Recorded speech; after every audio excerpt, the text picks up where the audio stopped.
Jansangram news, बातमीची सत्यता हीच आमची ओळख। बेलोरा गावामध्ये महिनाभरापासून गढूळ पाणी पुरवठा दूषित पाण्यामुळे नागरिकांचे आरोग्य धोक्यात। शुद्ध पाणी पुरवठ्याची ग्रामस्थांची मागणी।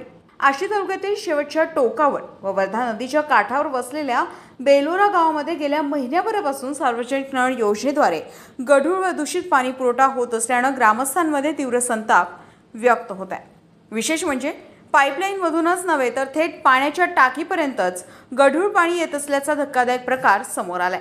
गावातील नागरिकांना पिण्यासाठी स्वच्छ पाणी मिळणे हा मूलभूत अधिकार असताना ग्रामपंचायतीच्या निष्काळजीपणामुळे नागरिकांना दूषित पाणी पिण्याची वेळ आली आहे। या गढूळ पाण्यामुळे लहान मुले, वृद्ध नागरिक तसेच महिलांच्या आरोग्यावर गंभीर परिणाम होण्याची भीती व्यक्त केली जाते। गावात पोटाचे विकार, ताप, उलट्या, जुलाम यांसारख्या आजारांचा धोका वाढला असून नागरिकांमध्ये भीतीचं वातावरण निर्माण झालंय।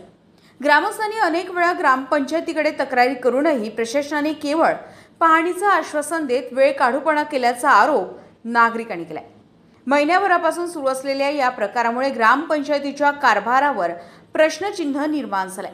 गावकऱ्यांच्या आरोग्याशी खेळ सुरू असून प्रशासन झोपेत आहे का असा संतप्त सवाल ग्रामस्थांकडून उपस्थित केला जात आहे। तात्काळ पाण्याची तपासणी करून जलशुद्धीकरणाची योग्य व्यवस्था करावी, पाईपलाईन व टाकीची स्वच्छता करावी आणि नागरिकांना शुद्ध पिण्याचे पाणी उपलब्ध करून द्यावे, अन्यथा तीव्र आंदोलन छेडण्यात येईल असा इशारा नरेश गडलिंग यांनी ग्रामपंचायत प्रशासनाला दिलाय। नरेश भार्गव, जनसंग्राम न्यूज, आष्टी।